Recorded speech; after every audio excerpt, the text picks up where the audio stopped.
Hello and welcome everyone to our panel discussion today, Women in Technology. My name is Mira Bowling. I'm the VP of Operations here at Arctic IT, and I'm gratefully our executive sponsor today for this event. And as we get started, I'd also like to thank our partners with Doyon Limited and Doyon Foundation for their support of our event, including Robin Renfro, Michelle Andon, and Tiffany Simmons as well. Okay, so first I'd like to set the stage with a little bit of information about Arctic IT and who we are. So for those of you that don't know, Arctic IT is a subsidiary of Doyon. We've been a part of the Doyon family of companies since 2012, and we have our roots in Alaska, but we also have employees in 26 states. So we're nationwide. We're a growing company. We're an, excuse me, an 8A with a small business association, which has some federal contracting benefits, so that's a great thing. And I also wanted to share some interesting numbers as you're looking at the slide. So these are Arctic IT numbers, and you can see that for all employees at Arctic IT, 37% of our team members here are female, and 63% are male. And then when you look at the manager and above level, so managers, directors, etc., you'll see that 41% of our team members are female and 59% are male. So those are some interesting numbers to kind of keep in mind. Okay, so I want to share a little bit about my personal journey that makes this topic relevant and important for me. So I've been in the technology sector, roles, or industries for 25 years of my career. And when I first started in my first job out of college, there was representation of women in our starting class, but it definitely wasn't a large representation, and there weren't women in leadership roles. In fact, in the company that I had joined, which was a large consulting organization that was international, in our San Francisco office, we had one female partner. So there wasn't a lot of representation, and definitely felt like sort of the glass ceiling was still in effect, shall we say. And even when I joined Arctic IT 13 years ago, we were 80% male and 20% female. So it's great to see that over time with our growth, we definitely have more representation there. So you can take a look at these stats in front of us, and you can think back to the slide that I shared on Arctic IT and our overall in terms of our employee population. And you can see that overall, women are underrepresented in technology. And you can look at these technology powerhouses like Google and Facebook and Amazon and Microsoft and see that women are underrepresented. So data shows that the number of female software engineers has risen 2% in 21 years. And I'm not an engineer, but I was at a cybersecurity event about 3 or 4 years ago. And I remember looking around the room and observing that I was one of 4 women out of about 60 attendees at this industry event, and definitely noticing that there wasn't a lot of women at this event. So at young ages, data shows that 74% of girls are interested in pursuing careers in STEM fields. So science, technology, engineering, math fields. But by the time they get to college, they may not be pursuing their dreams. And in terms of graduation, only 18% of those that are graduating with a bachelor's degree in computer science are female. One thing that can hold us back on this is a lack of female role models and mentorship. A goal of mine in this session today is to help share information and hopefully inspire women to pursue opportunities in technical roles and industries, which is a great segue for me to introduce Kendra Locklear, our moderator today. Kendra is a program manager here at Arctic IT and is passionate about encouraging girls and women to pursue their careers in STEM. In her role at Arctic IT, She guides our clients and our team members through really complex projects and makes sure that we have successful outcomes and that our clients are happy. And Kendra is also a proud member of the Lumbee tribe. So Kendra, thank you so much for agreeing to be our moderator today. And as we transition to our panel discussion, can you share some of your thoughts and feedback on some of the information we shared? Absolutely. Thank you, Mira. I am just shocked by the numbers that you presented earlier in this presentation, but I'm also honored to be a part of the Arctic IT team because this is, we're at the forefront of this. It's at the forefront of what we do.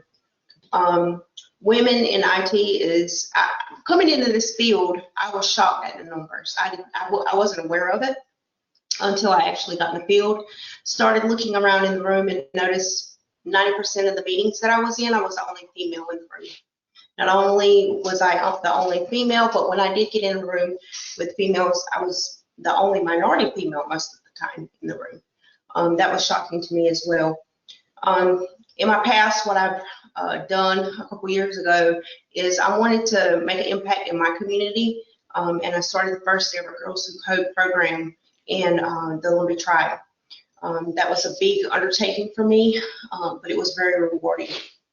One of the items that the girls done is on the first day we asked them to what they thought a person in IT looked like, to draw a picture.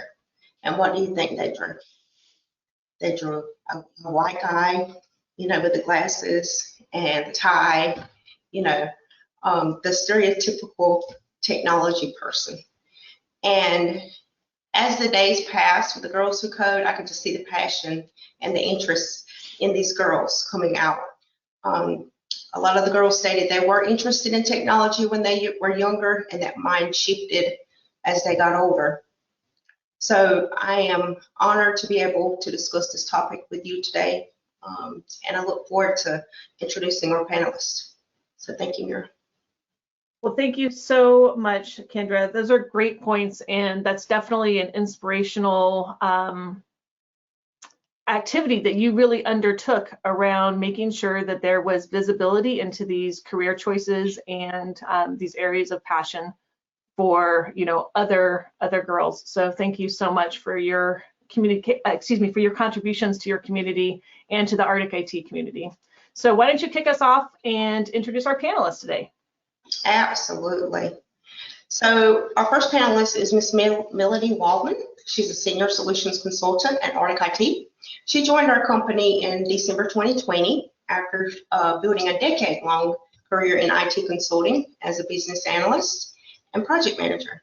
She worked on strategy and implementation projects by providing expertise across several different applications such as Microsoft Dynamics 365, Salesforce, and SAP. Melanie lives in Denver, Colorado, where she loves to hike and ski. Welcome. Thank you, Melanie. Ms. Peggy German serves as Arctic IT's pre-sales solution architect for the travel sector. She brings more than 30 years of experience, including 10 years at Microsoft, first as a computer programmer, then an HRIS analyst, a senior technical writer, and took on several consulting roles. When not working, Peggy is an avid crafter and lives in Fort Myers, Florida, with her husband and dog. Then we have Ms. Reggie Ventosa.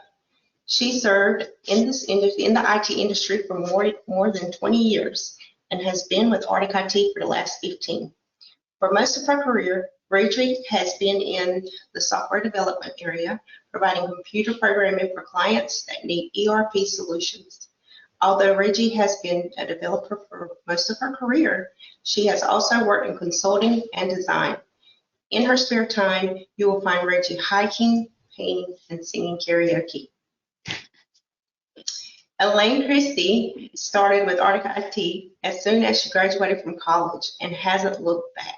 She began as a solution consultant, implementing ERP solutions specialized in HR and payroll, and now she is a consulting manager. Elaine lives in Anchorage, Alaska, and is working on a degree in family history and genealogy. She loves to travel internationally and listen to as many audiobooks as she possibly can. So welcome panelists, and thank you for joining us today. It's truly an honor. After hearing all of our wonderful panelists, after hearing all of their background, we have developed some questions that we would like to ask, and how more appropriate to start with our first question, which is, why did you choose the technology field? Melanie, would you like to start us out? Sure. So why did I choose technology? I think realistically, I fell into it. You know, I've been in technology since I graduated college, and you know, I think back to that time in my life and remember that it seemed like technology jobs were the only ones available. And so that's what I mean when I fell into it. I think probably the better question for me might be, why do I feel like technology is a good fit? And the story that I like to tell is that growing up, my mom used to tell me to be quiet, that her ears were tired, that I was just talking too much, asking too many questions. And once I started my career, I remember calling her crying, being like, Mom, I was meant to be an artist. How did I end up in a desk job in technology? Did you know that this was where I would end up? And she reminded me of how inquisitive I was as a child, and how she used to have to tell me to, you know, pipe down a bit. And she told me, you know, your whole life you've been really nosy. You always want to know what's going on and why, and you were a tad bit bossy too, that you would tell all the other kids that they would be much better served if they did things my way. And some of these inherent personality traits have really translated into my career in tech. Technology is ever evolving. An iPhone from 2 years ago feels outdated and clunky, and business applications, while on a longer timeline, aren't too far off from that as well. So we're constantly trying to figure out how to make a business that was started in the past work in today, and I get to continue to ask all my nosy questions. What's going on? Why are you doing that? And then help my clients understand how they can do things better. And so I think all of that is how I landed in technology. Awesome. Thank you for sharing, Melanie. Ms. Peggy, would you like to tell us why you chose the technology field? Sure. My journey was fairly long. When I was in high school, I had fully intended to go to college right out of high school and was taking college prep classes. And about 6 months before I graduated from high school, something clicked and I said, nope, I'm not going to college. I want to be a travel agent. I want to travel the world and see all these wonderful places that I have never been to. So I kind of took a diversion, ended up working actually working for American Express as a travel agent. They have a travel division, and had a wonderful mentor manager who highly encouraged me to go to college. So I started going to college part-time while working full-time, and also having a separate part-time job. So it took about 6 years to finally get my associate's degree, and at the time it was called electronic data processing. So it was basically computer programming. And shortly after that, I finally did land my very first job doing basic programming. And from there, it fascinated me. I loved it. Just figuring things out. It's like a puzzle, and I love puzzles. And so, translating requirements into a solution that works for the customer, works for the client, makes their life better, makes their job easier. It was just so rewarding. And so I stuck with it. And then over time, eventually we ended up working for Microsoft, and now, of course, for Arctic IT. And I just love it. Awesome. I can definitely relate to figuring things out. So, how about you, Ricky? Okay, so for me, when I graduated high school, well, my passion was to draw and paint. So you would think fine arts or architecture. My father was an architect. So that was my first choice. But there are other factors to consider, right? So we're like, well, what else is on demand those days? So IT professionals was high, rocket high. The demand those days was like rocket high, very on demand. And I was like, well, I love problem solving. So, why not? It just so happened that, my grades were high. Uh, Weird because I thought I didn't like math, but my grades were high in math subjects and, like science subjects. And the state university that I was planning to join into, they have this minimum required average, like all these requirements when you wanted to take math or engineering or computer related courses. So the screening committee talked to me and said, well, why not take engineering or computer related course? So like I said, I love problem solving. I enjoy it. So I said, why not? Right. And the rest is history. I joined Microsoft after college and joined a couple of other partners before joining Arctic IT, and I'm still here. Awesome. I'm so glad you're still here, Reggie. Elaine? A quick administrative note, just real quick before we move on to Elaine, can my Arctic IT team members please mute yourselves in between because we're getting a little bit of feedback. So if you could mute yourselves in between. All right, Elaine, thank you. Absolutely. I think for me, I didn't necessarily choose technology, kind of like Melanie. I fell into technology. When I graduated out of college, it was 2008. The economy was not that great, very promising for recent college grads with no experience. And I think I just applied everywhere. I knew that I didn't want to move home, and I would take any job that would take me. Basically, I just wanted to make sure I graduated with a job. That was very important to me, to be self-sufficient out of college.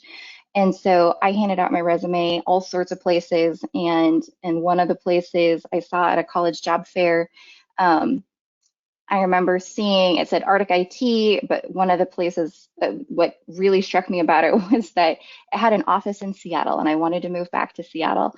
And so I gave I gave them my resume. So it was the second resume I ever handed out, and that's where I ended up. I think for me, maybe not, the question is how did I initially get into it, but why I stayed in it. And for me, the company itself, choosing Arctic IT was the biggest reason that I stayed. I had so much opportunity here. We have grown so much. I felt very empowered to be more, to do more, to grow more. And that was a really good fit for me. So for me, it was a lot to do. Like, I mean, I do get to enjoy solving problems, and I love being in data and spreadsheets and all of that, and solving some of our problems. Like, that is my favorite thing. I could do data conversion all day long. But that's part of it, and I do get to do those things, but a big part of it for me is just the company and the culture that we have. And like Kendra said, like, once I started, I never looked back. And so I've just always been here, and it's just because I love this company. So. Thank you all for sharing. I have a lot of similar experiences to you all. I fell into it like Melanie and Elaine. And when I just got a taste of technology, it's like I haven't stopped since. I love everything about technology. I'm not a technical person. Again, I'm a program manager, but I work with some of the most brilliant minds in the world. I'm blessed to work with this team. There's nothing that these women on this call, no problem that comes before them that they don't try to find a solution for. They will find a solution for. And so I'm blessed to be in the technology field. Which brings us to our next question, and that is, what education and training did you get to get you prepared for this job? I heard, Miss Peggy talked about college as well as Reggie, any type of training that you had to take to get you prepared. Melanie, do you want to start? Sure. So I actually don't have an educational background in in STEM. I took one computer science class my freshman year of college, and coding just did not come naturally to me. Like some of that really technical stuff just went right over my head. It was the hardest I've ever had to work for good marks. I think decent marks. We're not even gonna say like I did really great in that class. And I think that, you know, all that goes to say is that, you know, when we talk about careers in technology, I think there's a lot of focus on having an education, a STEM education. And I'd like to be the example of not having that, so that anyone who doesn't have a STEM education doesn't feel discouraged in the way of building a career in technology. When I look at my college education, I think about my role as president of our student government and how that provided the education that I really needed to develop my career in technology. It was a lot of public speaking. It was a lot of listening, you know, not just hearing, but actually like reading between the lines. You know, not a day goes by that I have a client that gives me part of a story, half of a story, or I really just need to sit there and interpret what they're saying and trying to figure out what the actual issue is. A lot of that goes back to just the interpersonal skills that I learned in college more than my classroom education. You know, as the years have gone by and I've stepped into slightly more technical roles, I've definitely had training and education on the application platforms that I work with. But the way that I see that too is, you know, I'm a crafter just like Peggy is, and the training and understanding that I was looking for is really about understanding the tools that are out there. It's like if you go to a Michael's or Joann's and you're buying all these supplies, you pick up Mod Podge, and on the back of the label it has all these different uses. It can be used to provide a glossy finish or a sealant or an adhesive. You pick up a hot glue gun, and it's understanding, you know, the capabilities of all these different tools and products that are out there and how they can be used to problem solve, to develop a solution, even though you might not be the one that is applying the Mod Podge or gluing things together. It's building an education and an understanding of everything that, not everything, that's overwhelming, but you know, a lot of the tools that are out there that could potentially be used to help a client or help if you're not in a consulting space like at Arctic IT, because there's lots of other careers in technology too, you know, that you can use those tools to help your business move forward, find an objective. Thank you so much for sharing that, Melanie. I too do not have a degree in technology. My degree was actually in American Indian Studies, and I actually got my master's in public administration. So my degree and educational experience has nothing to do with technology. But like Ms. Peggy stated earlier, growing up, I was a fixer, right? Grandma and grandpa and my uncles and my parents, you know, the TV's not working. Can you come program the remote? Or, you know, can you come help me set up my email? Or, you know, being the youngest in my family, I was always going around fixing things, right? So I just grew a love and a passion as, you know, just a hobby for technology. And as I've gotten older, now I have kids that's in school and the technology is constantly changing with them, and I'm always trying to stay up to date with the latest and the greatest technology, probably similar to some of our callers on today. So I consider myself a lifelong learner. I'm constantly going out Googling and finding information online and watching YouTube tutorials, trying to catch up.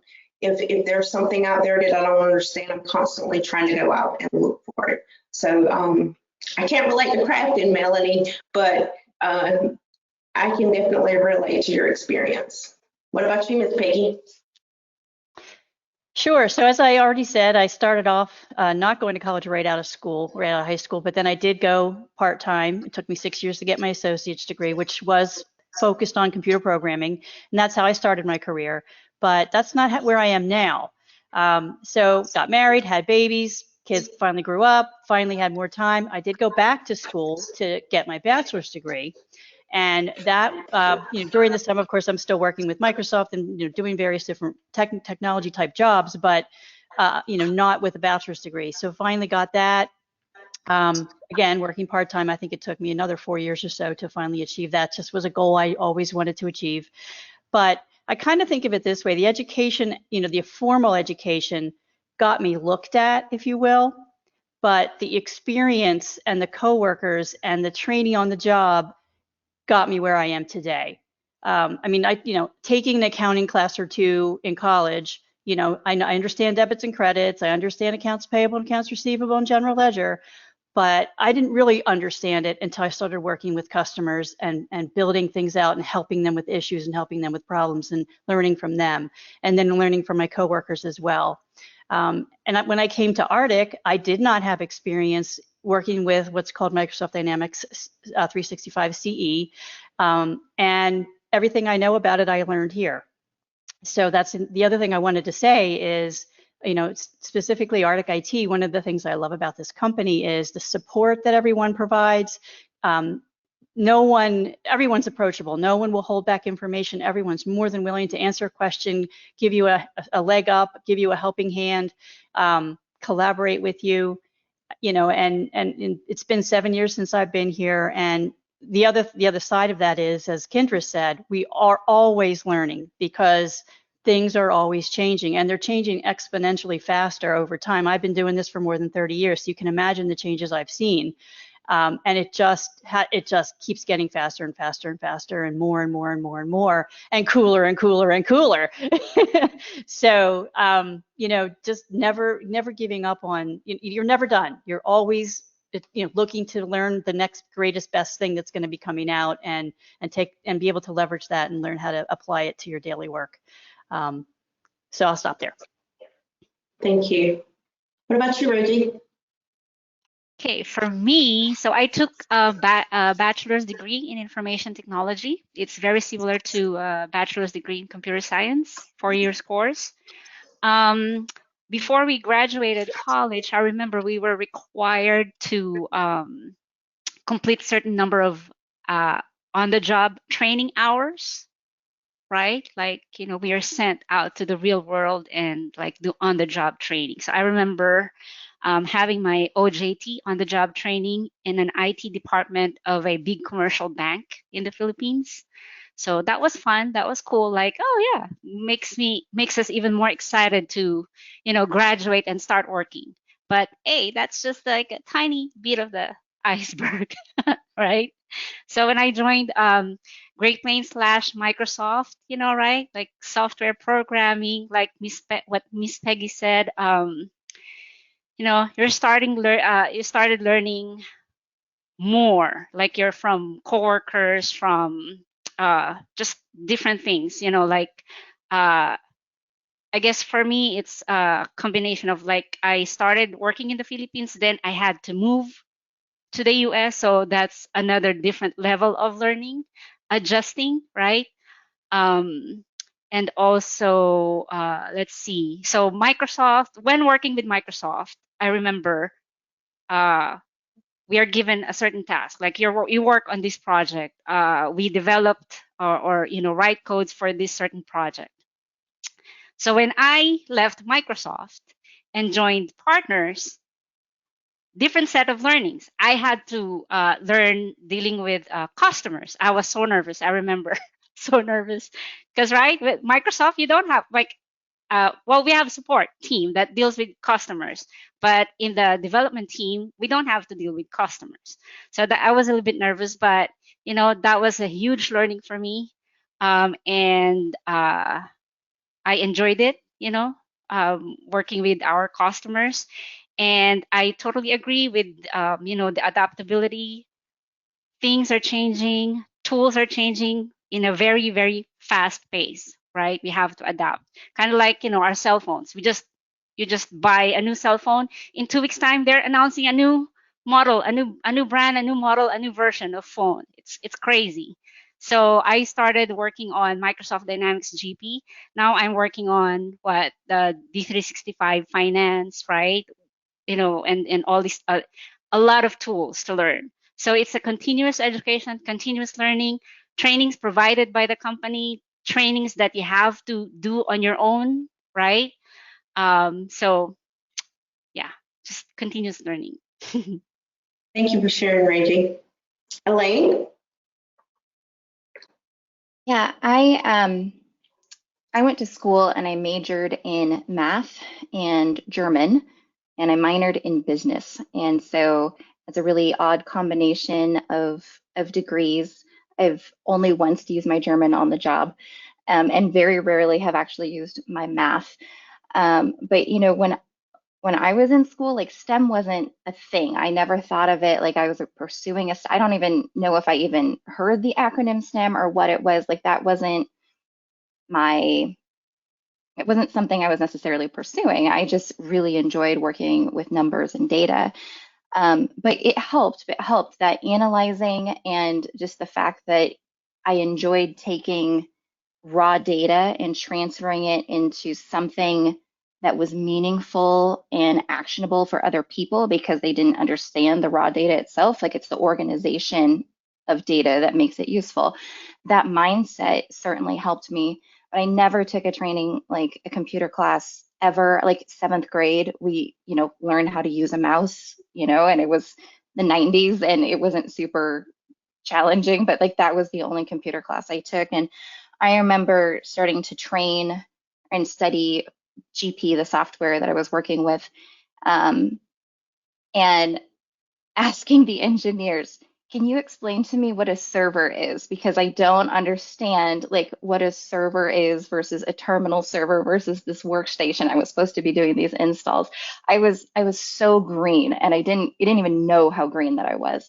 But most of what I needed to know to do the technology part, I learned on the job. Like I learned by doing and getting into it and doing tech support and asking other people for, help and questions. I learned on the job.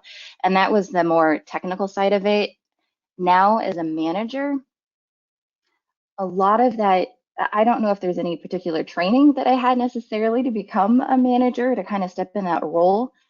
But what has prepared me the most, I think, is gaining exposure to different people, different experiences, different life paths, understanding and seeking after new ideas. I think that's probably the biggest thing that's helped me is being open and wanting to help people and help them to grow. I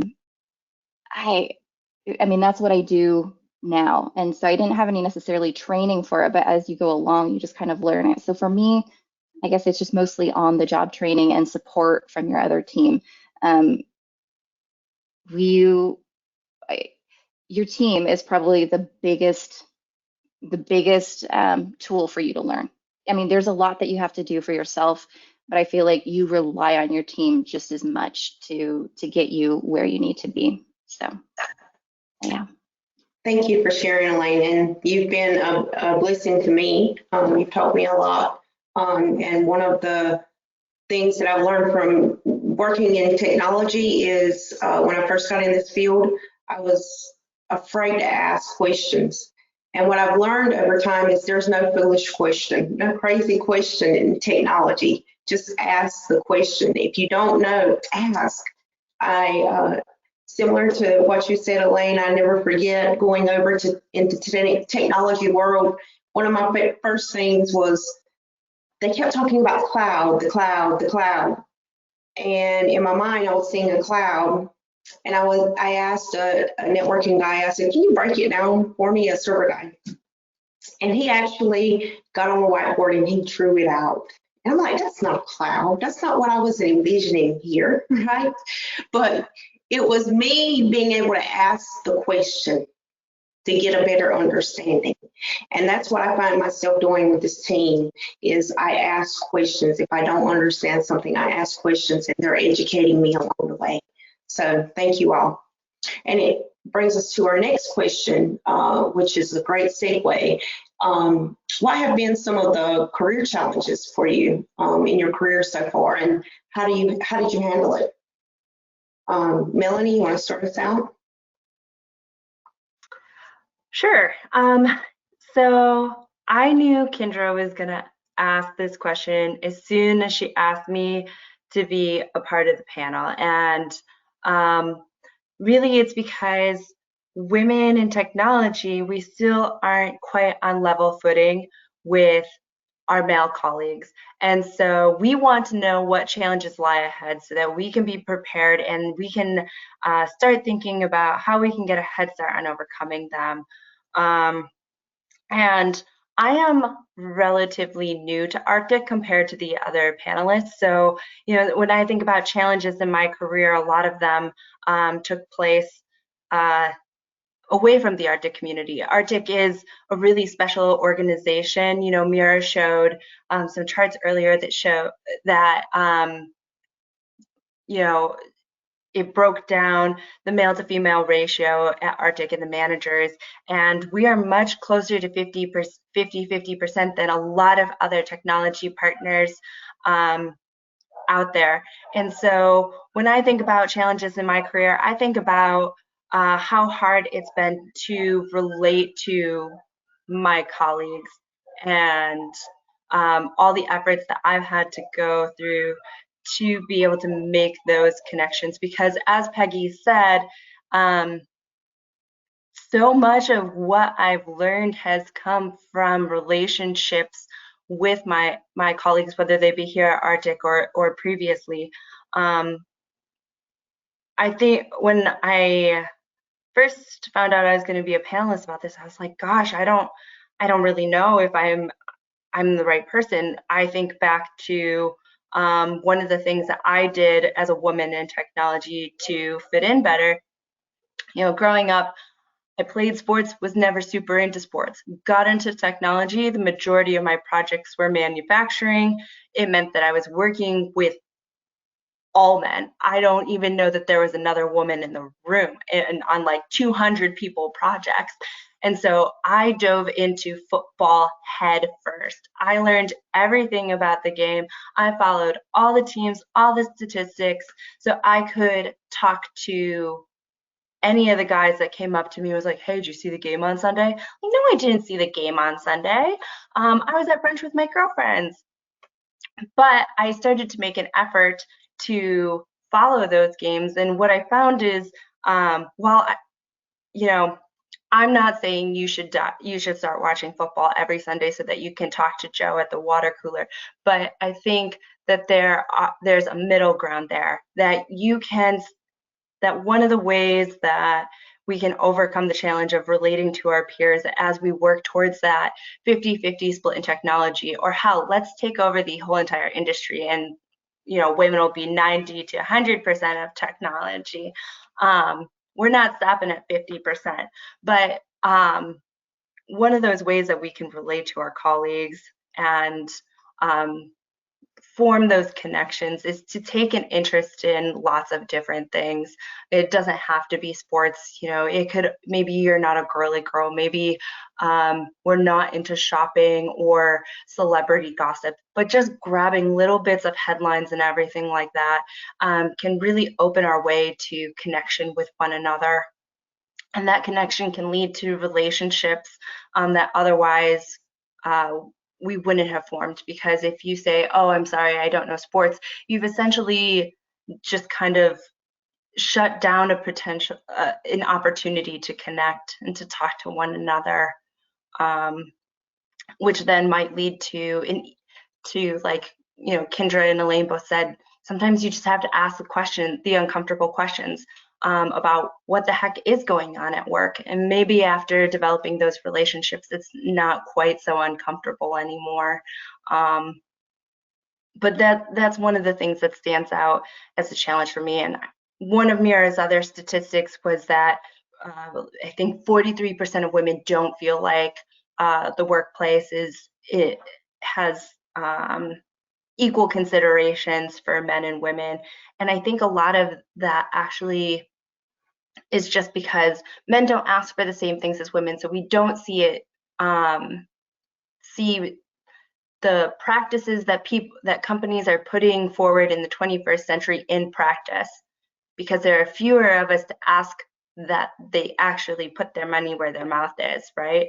But I think if we are brave enough to ask, we will find that these companies 9 times out of 10 are going to do what's right for both their male employees and their female employees. We just need to step up and ask. Thank you, Melanie. Ms. Peggy? Bravo, Melanie. Just wanted to start with that. So again, my career is, somewhat longer than most of the other panelists, if not all the other panelists on today.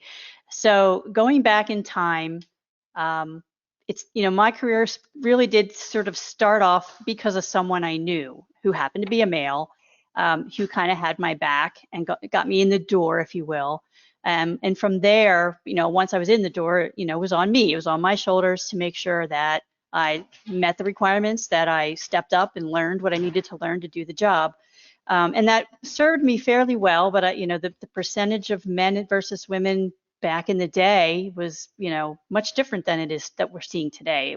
I was pretty much the only gal most of the time. And then, I think the biggest challenge that I faced was actually when I was working at Microsoft at one point. It was actually a female manager that really started to limit my growth and my potential. And I had to get away from that. As women, we need to lift each other up. We need to support each other. We need to help each other, have each other's backs. And this particular woman wasn't interested in that. She wanted to be one of the guys. And there was this notion of the old boys club in this particular organization.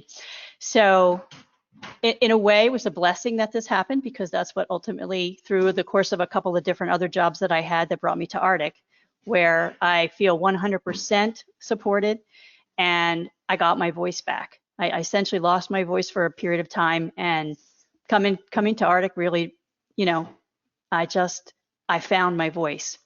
So the advice that I have for anyone that's, considering a career, technology or anything, is don't ever let anybody take your voice away from you. And if you feel that that's starting to happen, get out of Dodge as quick as you can and find some other place to go, because it's so limiting, and it can really, really be hurtful for a number of years, as it did for me. So, find a place where you're supported and welcomed, and, you're not afraid to ask those questions, and do ask those questions. Don't worry about what anybody else thinks. Just ask what you need, get the information you need, and you'll do fine. Thank you, Ms. Peggy. Bridget? It's funny, Peggy, you mentioned about the female boss that you had. I had a little bit of something like that. That's why I left Microsoft. But, that's a different, topic. Maybe like a over coffee conversation, but We'll I do totally that. agree with you. Right. So for me,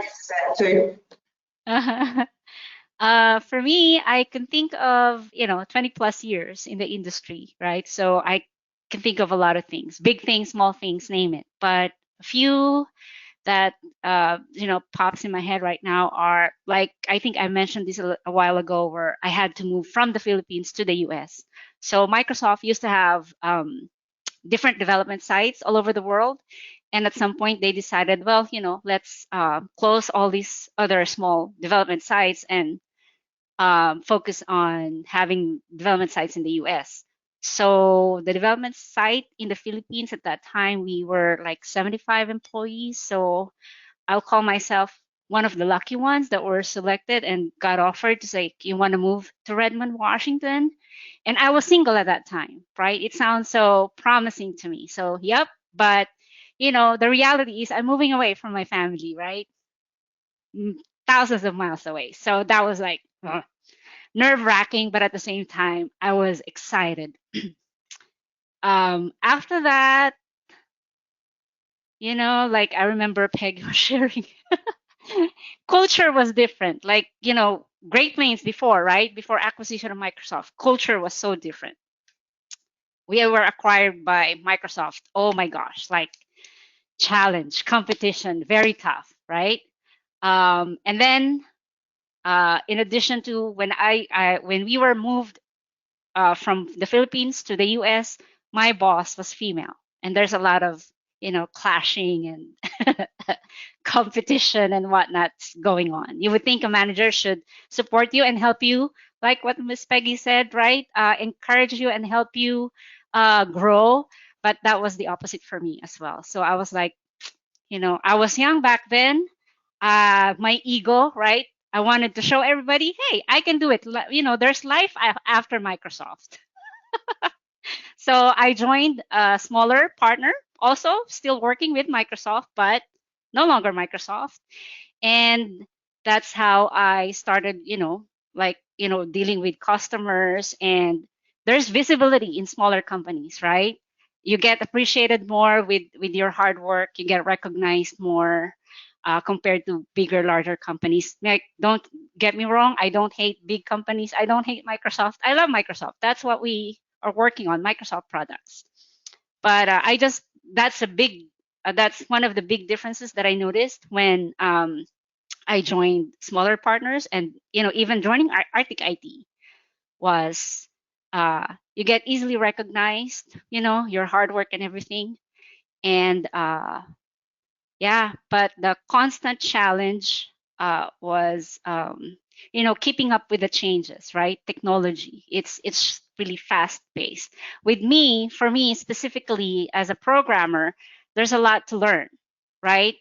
You have to learn the software. In our case right now is D365 Finance and CE. And then behind the scenes, I have to learn the development tools, right? SQL, Visual Studio, different programming languages. It's funny, sometimes I make joke out of it, but sometimes it's true that I mixed up my programming languages, right? The syntaxes, because there's just too many, right? You have to learn like I said, SQL, all these reporting tools, and the other softwares that the client is using, and that you have to integrate this main software that you are supporting with those other softwares. Like, there's so many things to learn, right? And then new versions and new enhancements, new features gets released every once in a while. So it's very challenging. But touching a little bit of the women's side, the other big challenge for me was I had to put my personal um, uh, stuff on the side for a while. I'm talking about marriage. I had to put that on the side, made that wait. Not I wouldn't say a little, but I waited for so long, I guess. So I think of it as a challenge, because for us women, right, there's that fruit bearing years, right? And if you make that wait for so long, then you get past those years. So that was one of the challenges that I could think of. Thank you. Thank you for sharing, Reggie. And Elaine? All right. I'd say one of the first challenges that I experienced, because it was a steep learning curve coming into technology. Like I said, I didn't have much training. And then trying to learn, and the concept of utilization time was really a huge struggle for me. So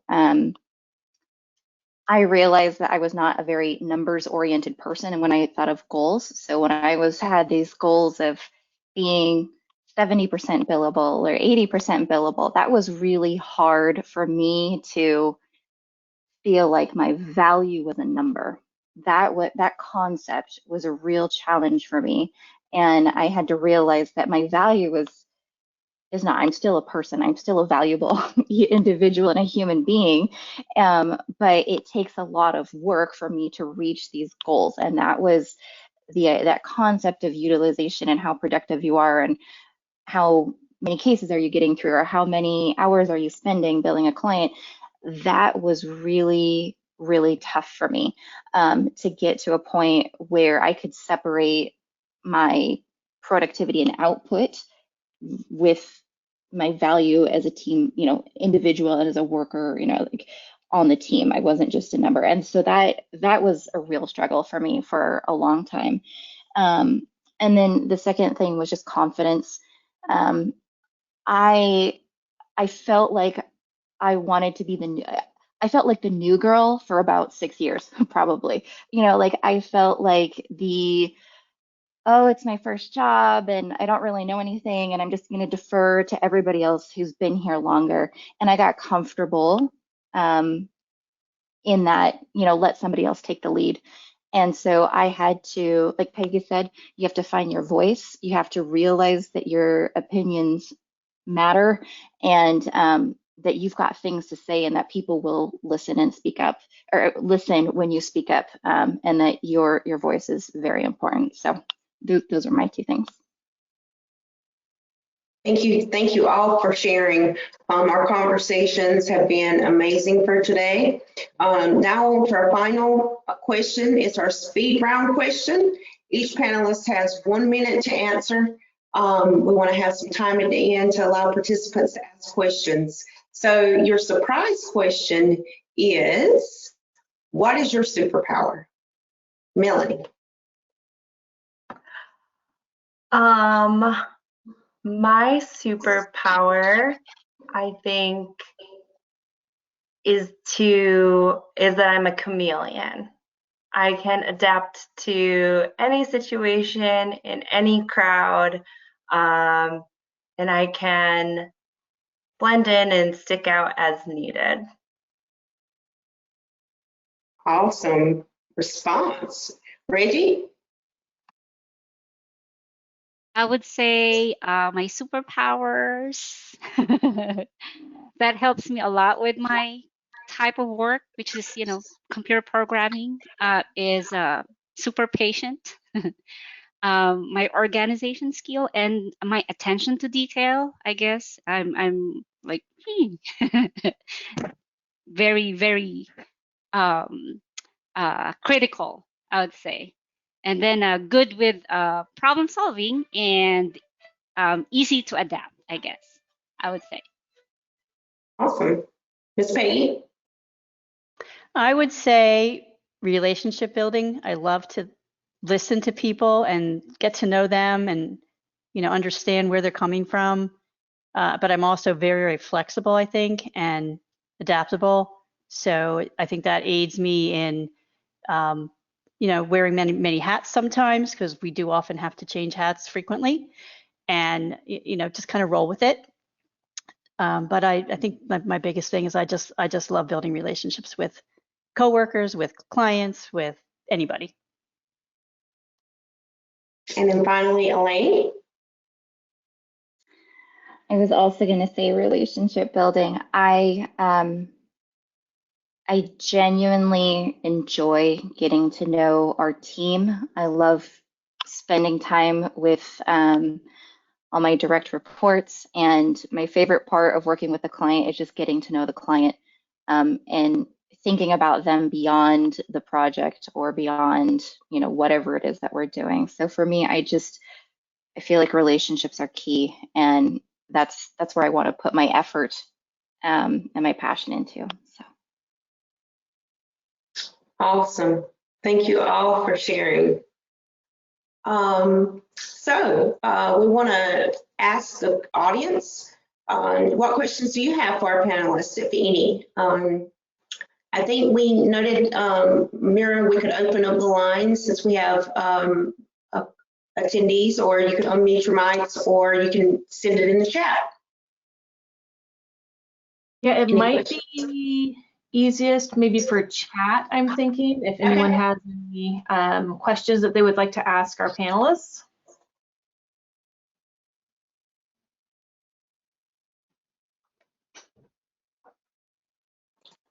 Today has been amazing. Thank you all to all of the participants. It's just been amazing to be able to listen to you guys' experience. This has just been overall very rewarding. So thank you all for sharing. Well, I'm waiting to see if I get any questions in the chat. Kendra, what's your superpower? Well, I would have to say everybody else gave me ideas, so I don't really know. I guess just trying to find common ground among the team, and you know, just relationships in general, between our clients and our teammates. So I guess that's my superpower. All right, well, I feel like we see that every day with you, Kendra, so thank you. All right, I'm not seeing any questions, so if any of them come back up, we'll be sure to try and answer those as time permits, but I'm gonna go ahead and move to our last slide here,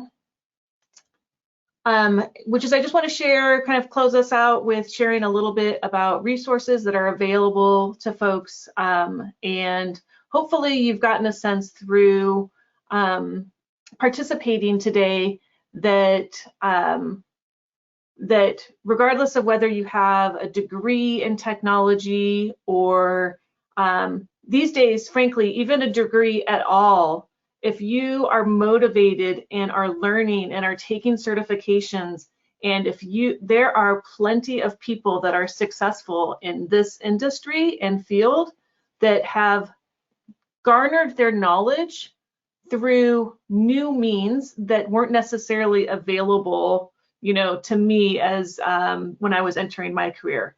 So I just really, really, really want to encourage everybody that if you want it, you can have it, and go for it. You know, don't hold back. So here are some resources that are available to you. Some of these are specific for Doyon shareholders, some of them are not. But as a reminder, you know, there are fantastic scholarship opportunities available through Doyon Foundation. So I would encourage anyone to continue to keep an eye on that so that you can apply as a Doyon shareholder. This year in 2021, we had our first actual internship, summer internship here at Arctic IT. It was a help desk internship, and we are really excited about offering that. And our plan and hope is to have 2 summer internships coming in the next summer available for Doyon shareholders. So please keep an eye on the job boards, because on the Doyon and Arctic IT job boards is going to be a great way for you to know what is available either as a summer internship program or also for full-time permanent career roles as well. Great resources that everyone has access to would be the Microsoft Learn website. Udemy.com is a fantastic tool for really low cost training opportunities and classes that you can take. LinkedIn Learning also has a breadth of technical, what we would call soft skills, you know, communication skills, writing skills, those types of things. Those are more online and self-paced platforms. And then, of course, I invite you to attend future webinars that we would like to host for Doyon shareholders. And so at the conclusion here, you will receive a very brief survey, and we would really appreciate your input in which topics would be most impactful for you, because we are very optimistic and excited about bringing, you know, more information to our shareholder team and the community. So with that, I just want to note that there will be a recording of the presentation. And that I believe will also be posted on the Doyon site as well. So So thank you very much for participating and taking an hour out of your, I'm sure, busy day to join us and giving us an opportunity to share something we're really passionate about, which is both, technology, but then also helping each other be successful. So thank you very much. Thanks, everyone. Thank you, everyone. Bye. Thank you.